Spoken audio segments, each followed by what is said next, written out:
नमस्कार दोस्तों।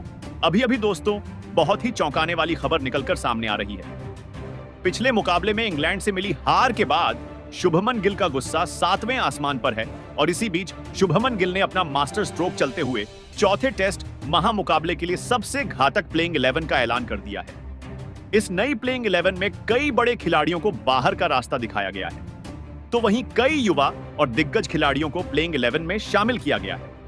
यकीन मानिए दोस्तों, इस नई प्लेइंग 11 को देखकर इंग्लैंड के खेमे में हड़कंप मच चुका है। कप्तान शुभमन गिल का कहना है, इस प्लेइंग 11 में युवा जोश और अनुभव का ऐसा धमाकेदार मेल है जिसे रोक पाना इंग्लैंड के लिए मुश्किल होगा। इस बार मुख्य कोच गौतम गंभीर और कप्तान शुभमन गिल ने कुछ ऐसे फैसले लिए हैं जो क्रिकेट जगत में चर्चा का विषय बन चुके हैं। दरअसल दोस्तों, तीसरे टेस्ट में कुछ खिलाड़ियों का प्रदर्शन उम्मीदों के मुताबिक नहीं रहा और इसी को ध्यान में रखते हुए टीम मैनेजमेंट ने कड़े कदम उठाए हैं और ऐसे 3 से 4 खिलाड़ियों को बाहर का रास्ता दिखा दिया है।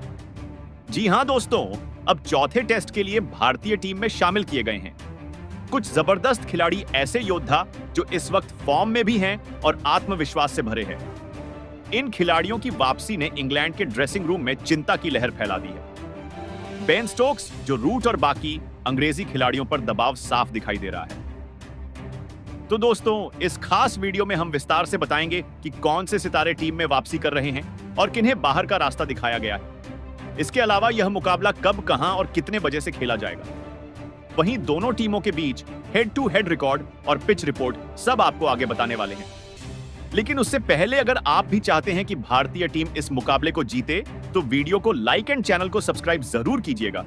तो चलिए आज की इस इंटरेस्टिंग वीडियो को स्टार्ट करते हैं। तो दोस्तों, भारत और इंग्लैंड के बीच चौथा टेस्ट मैच मैनचेस्टर के ऐतिहासिक ओल्ड ट्रैफर्ड के मैदान पर खेला जाएगा, जिसकी शुरुआत भारतीय समय अनुसार दोपहर 3:30 से होगा।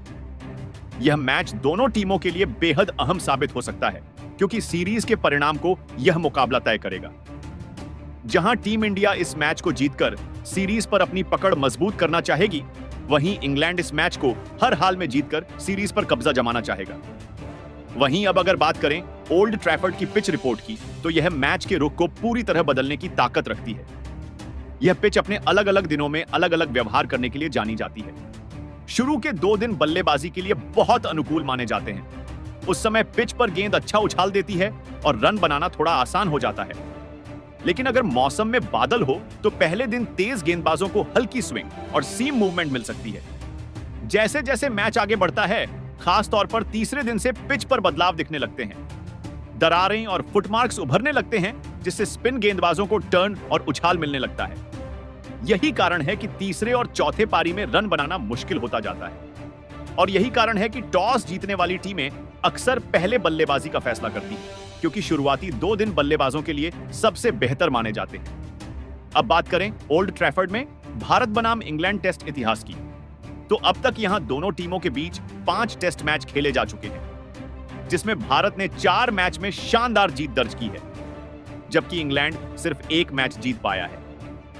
यह रिकॉर्ड दिखाता है कि इस मैदान पर भारतीय टीम का दबदबा साफ नजर आता है। हालांकि इंग्लैंड को हल्के में लेना भारतीय टीम पर भारी पड़ सकता है।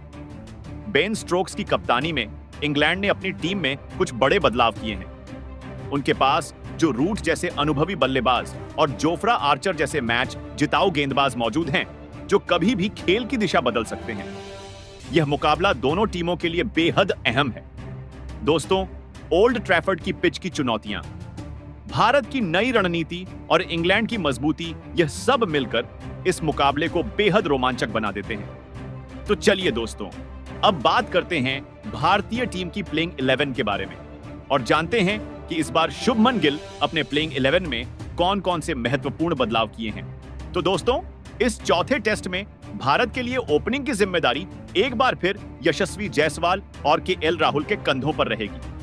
जी हां दोस्तों, यशस्वी वो नाम है जिसने बहुत ही कम उम्र में वह कारनामा कर दिखाया है, जो कई दिग्गज अपने पूरे करियर में नहीं कर पाए। बचपन में मुश्किल हालात से लड़कर यशस्वी जायसवाल आज भारत की टेस्ट टीम का ओपनर बल्लेबाज बन चुका है। उनकी बल्लेबाजी में आत्मविश्वास झलकता है। जिस तरह उन्होंने अपने डेब्यू टेस्ट में शतक लगाया था, उसने सबको बता दिया था कि एक नया सूरज भारतीय क्रिकेट में उग चुका है। इंग्लैंड के खिलाफ मौजूदा सीरीज में भी उनका अटैकिंग गेम प्लान टीम के लिए बड़ी ताकत बना हुआ है। उनका डिफेंस भी मजबूत है और अटैक भी। यही वजह है कि वह गेंदबाजों को क्रीज पर टिककर थका देते हैं। उनका स्ट्राइक रेट दिखाता है कि वह टेस्ट क्रिकेट को भी लिमिटेड ओवर गेम की तरह खेल सकते हैं। टीम मैनेजमेंट भी उनकी फिटनेस और मानसिक मजबूती की तारीफ करते नहीं थकते हैं। यशस्वी खुद को विदेशी पिचों पर भी साबित करने के लिए दिन रात मेहनत कर रहे हैं। कहा जाता है कि असली हीरा वही है जो घिसकर और ज्यादा चमकता है, और यशस्वी जायसवाल उसी हीरे की तरह है। आज वे करोड़ों युवाओं के लिए प्रेरणा बन चुके हैं कि अगर मेहनत सच्ची हो तो सपनों को सच होने से कोई नहीं रोक सकता। वहीं के एल राहुल की बात करें तो जब भारतीय टेस्ट क्रिकेट के भरोसे और अनुभव की बात आती है तो केएल राहुल का नाम सबसे पहले आता है। उन्होंने विदेशों में अपने बल्ले से जो कमाल किया है वो हर भारतीय क्रिकेट प्रेमी को याद है। ऑस्ट्रेलिया, इंग्लैंड, साउथ अफ्रीका जैसे हर मुश्किल परिस्थिति में उन्होंने टीम को संभाला है। लेकिन सच यही है कि पिछले कुछ समय से उनका प्रदर्शन उतना स्थिर नहीं रहा। चोटें भी उनके करियर का हिस्सा बन गई हैं, जिसकी वजह से उन्हें कई बार टीम से बाहर रहना पड़ा। हालांकि इस समय उनका क्लास और तकनीक किसी भी परिस्थिति में टिकने की ताकत रखता है। अब तो वे विकेटकीपर बल्लेबाज के तौर पर भी टीम में अहम भूमिका निभा रहे हैं। उनकी फिटनेस और निरंतरता पर टीम मैनेजमेंट की पैनी नजर है, क्योंकि आने वाले समय में टीम इंडिया को ऐसे अनुभवी खिलाड़ियों की जरूरत पड़ेगी। उनके पास कवर ड्राइव, फ्लिक, कट और पुल जैसे शॉट्स का बेमिसाल संग्रह है। अगर राहुल अपनी लय में लौटते हैं तो टेस्ट क्रिकेट में रन बनाना उनके लिए महज औपचारिकता होगी। उनके शांत स्वभाव में भी एक आग छुपी है जो मुश्किल वक्त में निकलती है। जबकि तीसरे नंबर पर अभिमन्यु ईश्वरन खेलते नजर आएंगे। जी हां दोस्तों, दाएं हाथ के इस बल्लेबाज ने रणजी और दिलीप ट्रॉफी में बेहतरीन पारियां खेलकर चयनकर्ताओं को मजबूर कर दिया कि उन्हें टीम इंडिया में मौका दिया जाए। उनकी तकनीक, संयम और खास तौर पर उनका कवर ड्राइव देखने लायक होता है। क्रिकेट एक्सपर्ट मानते हैं कि उनकी उम्र और हुनर टीम इंडिया के मिडिल ऑर्डर को आने वाले समय में मजबूती देंगे। फिलहाल उनकी सबसे बड़ी चुनौती है इंग्लैंड की तेज और स्विंग लेती गेंदों का सामना करना। इसके लिए वह नेट्स में घंटों प्रैक्टिस कर रहे हैं। दोस्तों, मेहनत करने वालों की कभी हार नहीं होती और अभिमन्यु ईश्वरन भी उन्हीं में से हैं। आने वाले समय में अगर सब कुछ सही रहा तो वे भारत की टेस्ट टीम का अगला भरोसेमंद चेहरा बन जाएंगे। हालांकि यह अभी तक कोई अंतरराष्ट्रीय मैच नहीं खेले हैं, लेकिन आने वाले चौथे टेस्ट में यह अपना डेब्यू करते हुए नजर आएंगे। ऐसे ही चौथे नंबर पर कप्तान शुभमन गिल खेलते नजर आएंगे। जी हां दोस्तों, शुभमन गिल सिर्फ कप्तान ही नहीं बल्कि एक बेहतरीन बल्लेबाज भी हैं। उनके अंदर वह काबिलियत है जो मुश्किल से मुश्किल हालात में भी टीम को संभाल सकती है। 2025 का यह दौर उनके करियर का सुनहरा समय माना जा रहा है। लीड्स टेस्ट में उन्होंने 147 रनों की यादगार पारी खेली, जिसमें उनकी तकनीकी मजबूती और आक्रामक अंदाज का बेहतरीन तालमेल दिखा। वहीं बर्मिंघम टेस्ट में तो उन्होंने इतिहास ही रच दिया। 259 रनों की दोहरी शतकीय पारी खेलकर उन्होंने बता दिया कि वह आने वाले वक्त में भारतीय टेस्ट क्रिकेट की रीढ़ बनने वाले हैं। बर्मिंघम टेस्ट में उन्होंने न सिर्फ बल्ले से बल्कि कप्तानी से भी कमाल कर दिया। मुश्किल परिस्थितियों में टीम को उबारा। 2025 में शुभमन गिल ने टेस्ट क्रिकेट में खुद को विश्व स्तर का बल्लेबाज और भरोसेमंद कप्तान साबित किया है। उनकी बल्लेबाजी में तकनीक, संयम और आक्रामकता का बेहतरीन संतुलन देखने को मिला है। उन्होंने न सिर्फ बड़ी पारियां खेली हैं, बल्कि कप्तानी में भी अपने आत्मविश्वास और नेतृत्व कौशल का परिचय दिया है।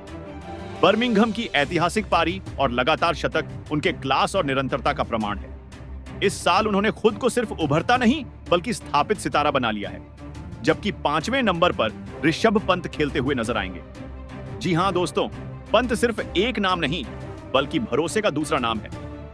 उनकी निडर बल्लेबाजी ने न जाने कितनी बार भारत को हार के मुंह से निकालकर जीत दिलाई है। लीड्स टेस्ट में उनकी 134 रनों की तूफानी पारी कौन भूल सकता है, जिसमें उनके रिवर्स स्वीप और ऊंचे कवर ड्राइव ने सबका दिल जीत लिया। हाल के टेस्ट मुकाबलों में उनके 2 शतक भारत के लिए निर्णायक साबित हुए।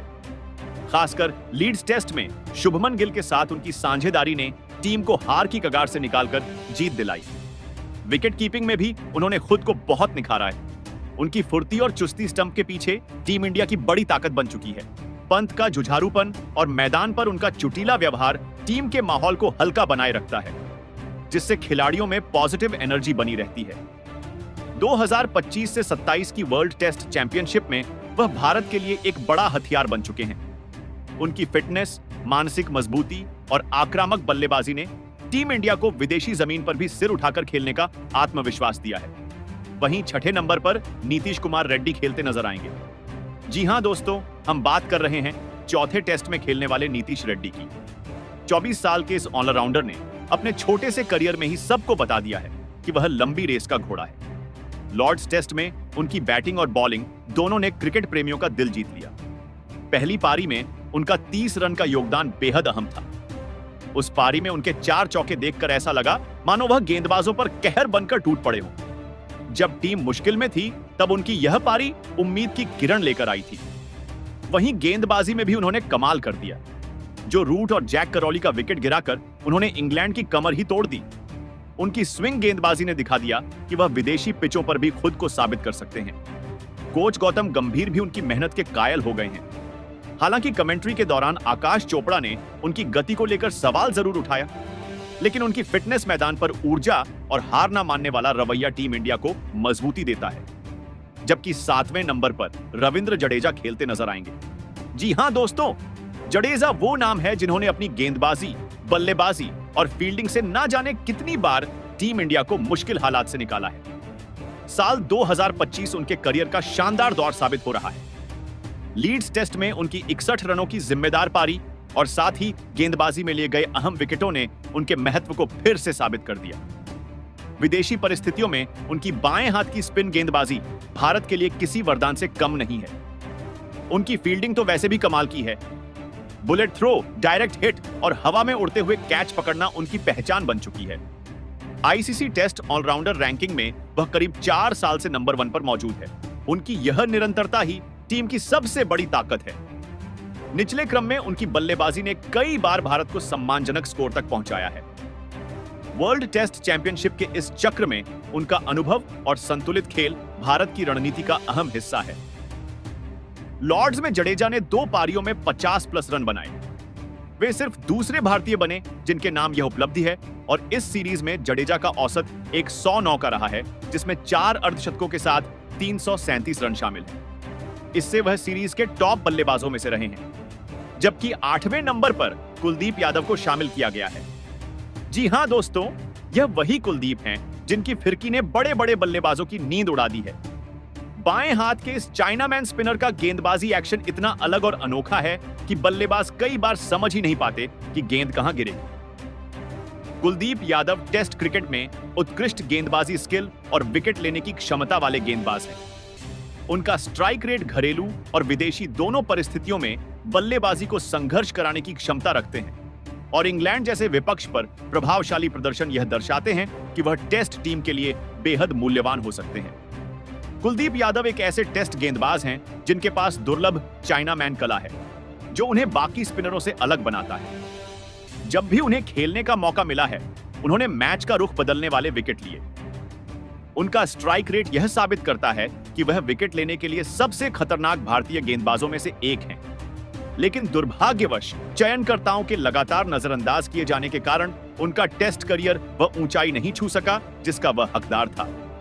वहीं फास्ट बॉलिंग की कमान संभालते हुए नजर आएंगे मोहम्मद सिराज, जसप्रीत बुमराह और आकाशदीप। तो दोस्तों, यह रहा भारतीय टीम की फाइनल प्लेइंग 11 जो शुभमन गिल और गौतम गंभीर ने मिलकर चौथे टेस्ट के लिए घोषित किए हैं। तो आपके हिसाब से इस प्लेइंग 11 में और कौन कौन से खिलाड़ियों को शामिल करना चाहिए, नीचे कमेंट बॉक्स में जरूर बताएं। नए हैं तो चैनल को सब्सक्राइब जरूर करें। धन्यवाद।